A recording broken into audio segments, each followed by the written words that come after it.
peut faire ou ne pas faire un patron vis-à-vis de ses salariés? Les patrons sont loin d'avoir une connaissance très pointue en matière de droit social. C'est ce qu'on voit avec vous, Arnaud Blanc de la Nôtre. Bonjour. Bonjour. Vous êtes fondateur de MCG Avocats et Associés. Alors, les fausses croyances en matière de droit social sont nombreuses dans les entreprises. Elles sont très nombreuses, diffusées par des sites internet qui racontent un peu tout et n'importe quoi, et puis par rapport à des croyances qu'on peut avoir dans les discussions à droite à gauche sur ce qu'on peut faire ou ne pas faire, tant quand on est salarié que quand on est employeur.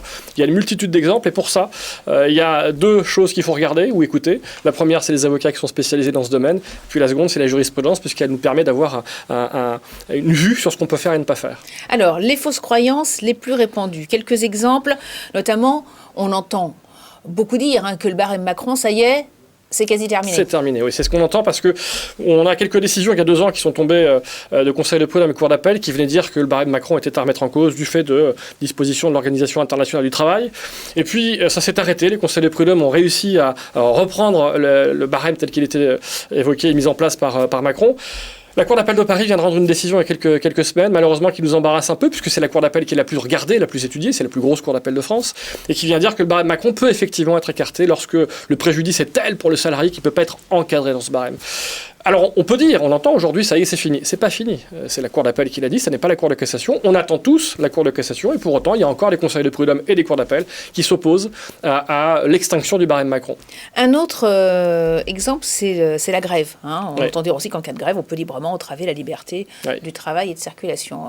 C'est faux. C'est faux. C'est faux. On l'entend souvent, on le croit, et parce qu'il n'y a pas parfois, évidemment, de médias qui sont présents pour filmer ce qui se passe, on a tendance à penser que le salarié protégé, comme les salariés font ce qu'ils veulent pendant une grève. Il y a un bel exemple, une belle jurisprudence qui est tombée il y a quelques semaines encore, dans un hôtel où des salariés grévistes avec les syndicats se sont baladés dans tout l'hôtel avec des mégaphones, avec des sifflets, avec des ballons, ont hurlé, évidemment ont contacté les clients, ont ouvert les portes des chambres d'hôtel, et l'employeur s'est bien sûr porté en justice cette affaire, et la Cour de cassation est venue dire que c'est pas comme ça qu'on fait dans une grève. La grève, elle est constitutionnelle, mais il y a des libertés à respecter, qui sont la liberté d'entreprendre, la liberté d'entreprise, d'avoir sa clientèle qui est sur place, et surtout la liberté de ne pas déranger ceux qui sont sur place et qui travaillent, ou alors qui dorment. Et ça, les entrepreneurs ne le savent pas Ils toujours. Savent pas. Alors comment justement les réconcilier avec le droit social?